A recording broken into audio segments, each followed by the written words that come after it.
Hello again everyone! Welcome ulit sa ating Math-Isip YouTube channel where you can find free Tagalog mathematics tutorial. Our topic for today is all about classification of quadrilaterals. But before we begin, let me just remind everyone kapag hindi pa po tayo nakakapag-subscribe, you can click the subscribe button, pati na rin po ang notification bell para lagi tayong updated sa mga susunod pang mga lessons. And to our dear teachers, if you are interested with our PowerPoint presentations, you can message us on our Facebook page. Okay, so without further ado, let's now begin with our lesson. Okay, so this will be our learning competency for this lesson. We will classify quadrilaterals based on formal definitions. So ituturo ko po ito in details. Okay, so first, let's have this question. Okay, let me ask you learners, which figure does not belong with the others? Try to explain your answer. You can comment down below kung gusto nyo pong sumagot. Okay, another question I would like to ask is, although these figures have different appearances and properties, what do they all have in common? Ano pong common characteristic ang meron sa kanilang lahat? Okay, you might be answering, pwedeng ang sagot nyo ay lahat sila mayroong 4 sides. Pwede rin namang 4 vertices.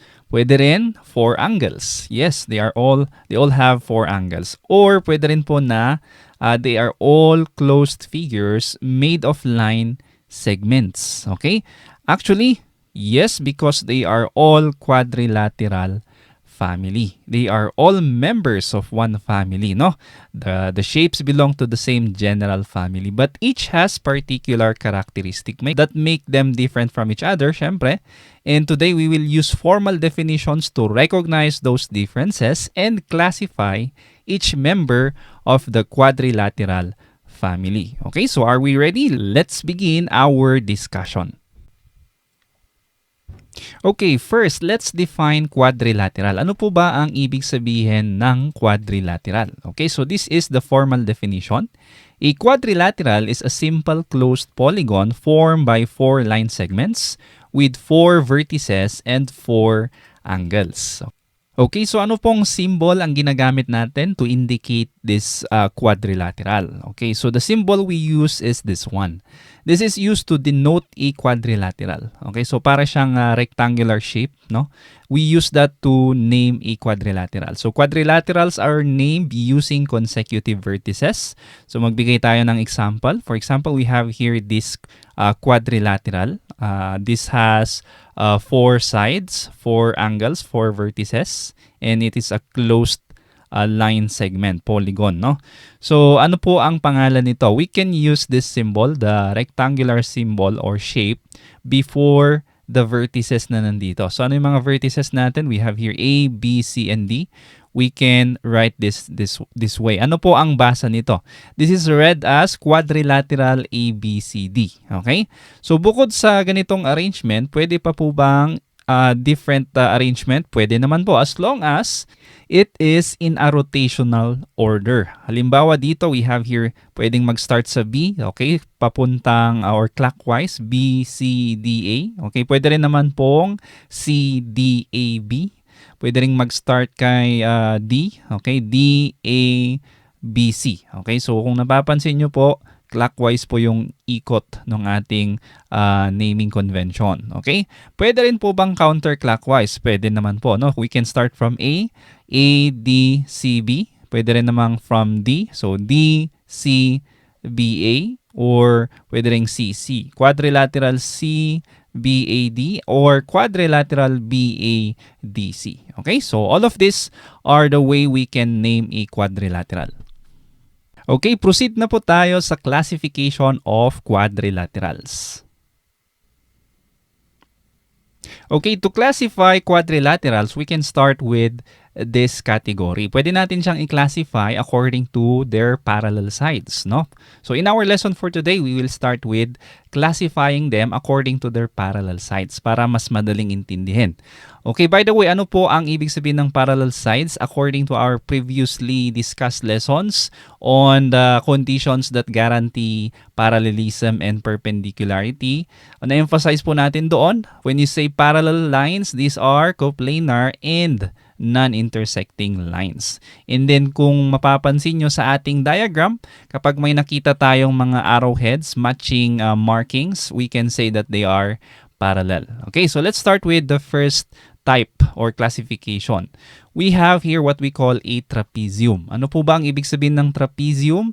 A quadrilateral with no pair of parallel sides. Tandaan po natin, no pair of parallel sides. Katulad po nito. So if you can see, obviously naman, wala tayong makikitang parallel sides dyan. We can just call this a general quadrilateral. Okay, pwede kasing ang trapezium hindi masyadong common, no? So we can just call this a general quadrilateral lang siya, no? Walang specific category. Okay?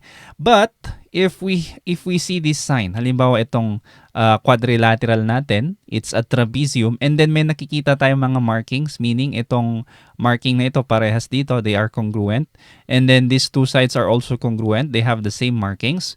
Okay, this is now what we call a kite, a special type of a trapezium, no? Walang parallel sides pero congruent yung dalawang pair ng kanilang sides. So this is a kite. We will have the definition later on, no?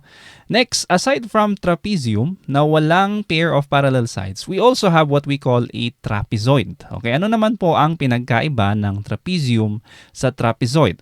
When you say trapezoid, this is a quadrilateral with exactly one pair of parallel sides. Tandaan po natin, one pair. Kung kanina sa trapezium, no pair. Ngayon naman po, one pair. Ano pong itsura nito? So if we have here a quadrilateral, and as you can see, meron po tayong dalawang lines or sides dito na parallel, no? They are parallel. So ibig sabihin, this is a trapezoid. How about the other two sides? Hindi po sila parallel. Okay lang yan. It is still considered a trapezoid. Kasi nga po, ang kailangan lang natin is one pair. Okay, aside from this, we also have the names of these sides. Pag sinabi nating parallel sides, yun na po yung mga bases. Okay? Base 1 and base 2 of our trapezoid. Ano naman pong tawag dun sa dun sa dalawang sides pa na naiwan? We call them legs. Okay? Just like in a right triangle, they are also called legs. Okay. What else? We have a special type of trapezoid, and if you notice, especially if there is a marking, okay, meron tayong similar marking on the two legs, ibig sabihin equal po or congruent yung kanilang sides, and of course parallel yung dalawang base, we call this an isosceles trapezoid. Okay, parehas po or congruent yung dalawang sides nila. Okay, so we will have also the definition of isosceles trapezoid mamaya. Okay, by the way, before we continue, let me just give you here a note. Okay, kasi baka mamaya makita natin sa ibang books or sa ibang videos, iba ang definition ng trapezium tsaka trapezoid. Bakit? The terms trapezoid and trapezium differ by region. Okay? Sa UK or in British English, these terms are usually reversed. Ang definition po ng trapezium is itong definition ng trapezoid. Tapos yung definition ng trapezoid, yun naman yung definition ng trapezium sa UK, no? Pero ang ginagamit po natin is yung US Convention. In this lesson, we will follow the US Convention. Sa US English, ang definition ng trapezium ito po, no?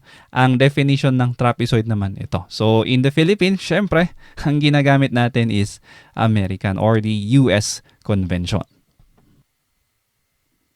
Okay, moving on. Let's go to the third classification of quadrilaterals according to parallel sides. Okay, ito na po yung parallelogram na tinatawag natin. Ano pong ibig sabihin nito? A quadrilateral with two pairs of opposite parallel sides. This time, two pairs naman po siya.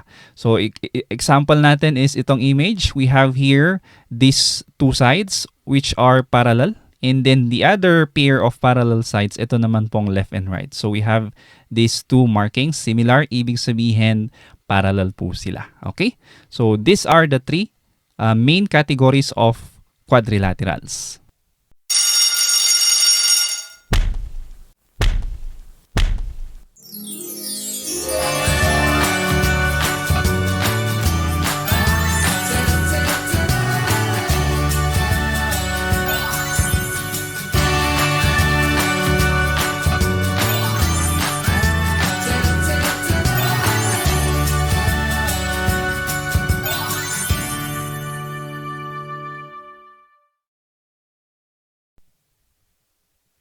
Okay, under parallelogram, meron po tayong special types of parallelograms. Okay, so yung una is, of course, alam po natin yung itsura ng rectangle. Pero ano po ang definition nito? So this is the formal definition. A rectangle is a parallelogram with 4 right angles. Okay, so we have here this image. Okay, so at first glance, alam nating rectangle siya, pero we have to identify if it is really a rectangle. So dapat alam natin na itong dalawang sides na ito ay parallel. And then itong nandito sa left and right, also parallel. Okay, basing from the markings, they are parallel.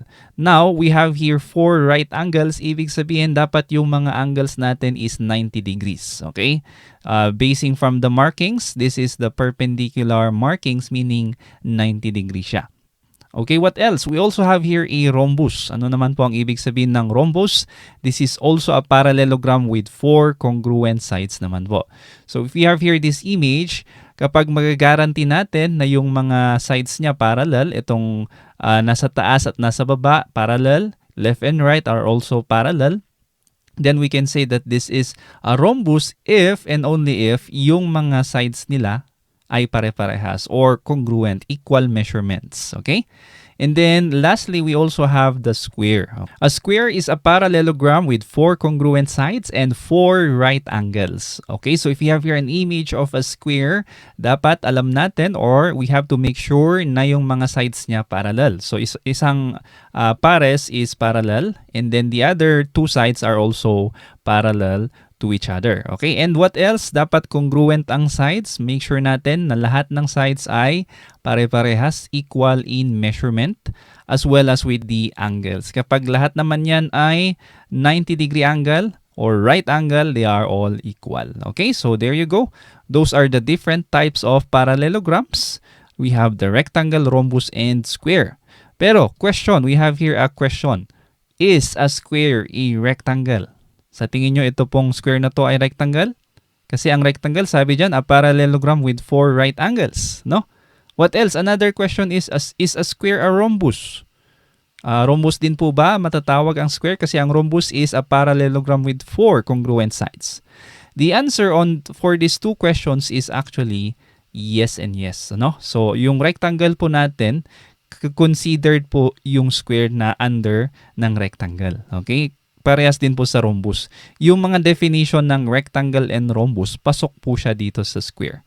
So, a square can be a rectangle, a square can be a rhombus. Pero hindi natin masasabi na yung rectangle square, and we cannot also say that a rhombus is a square. Okay? And by the way, kapag ang image po natin slanted looking, hindi po automatically na rhombus po siya, no? As long as the angles are right angles, no? We can say that it is a rectangle, okay? Minsan wala po kasi sa drawing yan. Sometimes the drawings, illustrations in a book or in an activity is not on a scale, okay? Pati rin po yung rhombus. Minsan kadalasan tinatawag itong diamond, pero diamond is not a formal mathematical name. Rhombus does not necessarily have 4 right angles as well. Okay? Okay, bago po natin makalimutan, ito po yung mga definition ng ating special quadrilaterals. Kanina na-present ko po yung kite. Okay, a kite is a quadrilateral with 2 distinct pairs of adjacent congruent sides. So we have here 2 adjacent sides, they are congruent. Another 2 adjacent sides, they are also congruent. Okay, so take note, 2 distinct pairs. Magkaibang pares po yan, no? Hindi parehas. They are adjacent congruent sides. Okay? So this is under the category trapezium. Next, we also have the isosceles trapezoid na present natin kanina. Ito naman po ang definition. An isosceles trapezoid is a trapezoid with congruent non-parallel sides. Okay, so saan po dito yung congruent? Itong dalawa na hindi parallel. Okay, they are congruent. This is called an isosceles trapezoid. Okay, so to summarize our lesson, let's have here the diagram, okay, or the hierarchy of quadrilaterals. So first, yung quadrilateral natin, and then it is divided into 3 categories according to parallel sides. Okay, so yung una, trapezium, wala po siyang parallel sides. Aside from that, we also have the parallelogram which has 2 pairs of parallel sides. And then last category is yung trapezoid, which has one pair of parallel sides only. So again, no parallel, two pair of parallel, and then one pair of parallel sides. Okay, under these three main categories, we have here the kite for trapezium. Okay, so although walang parallel sides ito, two pairs, distinct pairs are congruent. Okay, congruent sila. And then under parallelogram, dalawa po yan. So pwedeng rectangle, pwede rin naman pong rhombus. Okay, so these two has two pairs of parallel sides. And then for rectangle, dapat po ay meron siyang right angles. For right angles. For rhombus naman po, not necessarily na mayroon siyang right angles as long as all the sides are congruent. And then, under these two, pwede na nating isulat dito yung square. Okay, ibig sabihin, this square is a rectangle and this square is also a rhombus. And most of all, it is a parallelogram. Okay, of course, it's a quadrilateral. So, yun po yung ibig sabihin ng square. May apat na right angle, may apat na congruent sides, and then dalawang pares ng parallel sides. Okay, last, for trapezoid, under this, we also have an isosceles trapezoid. Ibig sabihin, these two non-parallel sides are congruent. Okay, so this is now the hierarchy or the summary of quadrilaterals. Tandaan po natin to, pwede natin tong i-drawing sa ating mga notebook or i-memorize po natin yung pagkakasunod-sunod. Okay, now, can we accurately identify the type of these quadrilaterals? Okay, yung pinakita po nating images kanina, ma-identify na po ba natin yung classification ng bawat isa? Actually, hindi pa po. Bakit? Classification must be supported by markings, measurements, or given conditions. In our previous lesson, dapat mag-guarantee natin kung lahat ng mga ito ay totoong type of quadrilateral. So, dapat may mga markings yan. So, let's try. Let's have these markings and marks or visual representations para ma-identify natin kung anong type of quadrilateral ang bawat isa. So I'm going to give you time. You can try to answer this and then try to identify kung ano yung specific, ano yung pinakamalapit na classification. So wag po tayong maging general. Dapat specify po natin yung type of quadrilateral. So you can do this in your own. You can pause this video and later we can check if your answers are correct.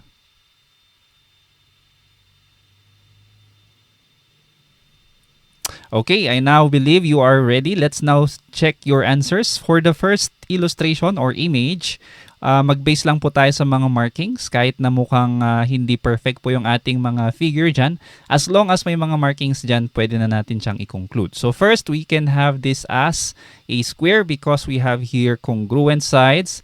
We have here 4 right angles. Okay, that is a characteristic of a square.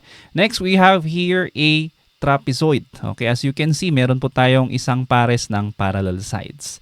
Next, we have here a rectangle with 4 right angles. Okay, and then we have here the next one, a rhombus, kasi lahat po yan ay congruent pero hindi naman po necessarily na right angle. Okay, for the fifth illustration, wala pong markings. Hindi natin masasabi na parallel lahat ng mga sides dyan or hindi din natin masasabing congruent or right angle. We have no clue. That's why this is just a general quadrilateral or pwede nating specify as a trapezium. Ibig sabihin, a quadrilateral with no parallel sides. Okay, next, this has 2 sets of parallel sides. I mean, 2 pairs of parallel sides. We can call this a parallelogram. Next one, meron tayong dalawang congruent sides and then another pair of congruent sides. This is a characteristic of a kite. And then next, we have here 1 pair of parallel sides and itong dalawang non-parallel sides, they are congruent. This is a type of trapezoid which is an isosceles trapezoid. Okay, now kung nakuha nyo ito perfectly, well and good, let's try exercise B naman po. Okay, so here, the same, you will identify the type for each quadrilateral. As you can see, medyo odd-looking yung mga illustrations natin dyan. Pero may mga markings, clues for you to identify. Okay, so bigyan ko ulit kayo ng time to answer this. Okay, let's now proceed with our answers. So the first one, this is actually a rhombus. Okay, mukha siyang diamond pero sabi ko nga po kanina, wala po tayong diamond na classification sa mathematics. Okay, this is just a rhombus. Equal or congruent po lahat ng sides pero wala naman pong sinabing right angle silang lahat. Okay, so this is just a rhombus. Next one, this is actually a parallelogram with two pairs of distinct parallel sides. Okay, next we also have here dalawang sides congruent, another pair of congruent sides, walang right angle, we can call this a kite. Okay, mukhang parehas sa rhombus pero magkaiba po sila ng markings. Next one, this is just a rectangle. Okay, patayo lang po yung orientation niya, no? So still they have right angles. Okay, 4 right angles. Next we have here an isosceles trapezoid. Kasi we have here one pair of parallel sides and the non-parallel sides are congruent. Next, okay, meron po tayong shape dito na may iisang right angle. Okay, pero walang pinakita na clue sa ibang sides. This is actually a general quadrilateral or we can just say trapezium kasi walang pinapakita dyan na parallel, wala ring pinapakita na markings na nagsasabing congruent. Kapag ganyan po ang case, wag po tayong mag-rely sa mga sa ating instinct. Rather, we have to look for markings. So since walang ibang markings and then iisang right angle lang siya, it's just a quadrilateral. Okay, next we also have here, of course, this is a square. Okay, equal sides, congruent ang sides, pare-parehas po ng 90 degree yung apat na angle. Okay, and then lastly, we have here, mayroon po tayong clue dyan, parallel po yung dalawang sides niya, but the other two sides hindi po parallel at hindi rin po congruent. This is just a trapezoid. Okay, before we end our lesson, let's just go back to my first question po kanina. Sabi dito, which figure does not belong with the others and explain your answer. So nasagot din po natin to kanina, just like the members of the what we call the quadrilateral family, no? None of the figures is excluded. They are all members of the quadrilateral family. Okay, so just like this, people have different characteristics din po, no? Strengths, abilities, backgrounds, and experiences. Magkakaiba po tayo. These differences help make each person unique. However, differences should not be used to decide that one person is more valuable than the other. People may have different qualities, abilities, and backgrounds, but everyone deserves equal dignity, respect, and acceptance. Dito po sa Math-Isip, lahat po tayo ay family. We are all family here. Okay, our difference makes us unique. Our shared humanity makes us equal in worth. Okay, so tandaan po natin yan. Okay, by the way, if you want to master more of our lesson, you can actually answer this in your own and then try to check it with your teachers, especially if they are using our PowerPoint presentations. But for now, class, thank you very much for listening. I hope meron po ulit tayong natutunan. I hope to see you again on our next lesson. Bye-bye for now and God bless po sa ating lahat. Kung meron kang natutunan sa video na ito, please click the subscribe button to support this channel para mas matulungan ulit kita sa mga susunod mo pang math lessons. Lagi mong tatandaan, ang math ay para sa lahat. At ako si Teacher Van, nagsasabing dito sa Math-Isip, lamang ang nag-iisip. God bless and see you on the next video. Bye-bye.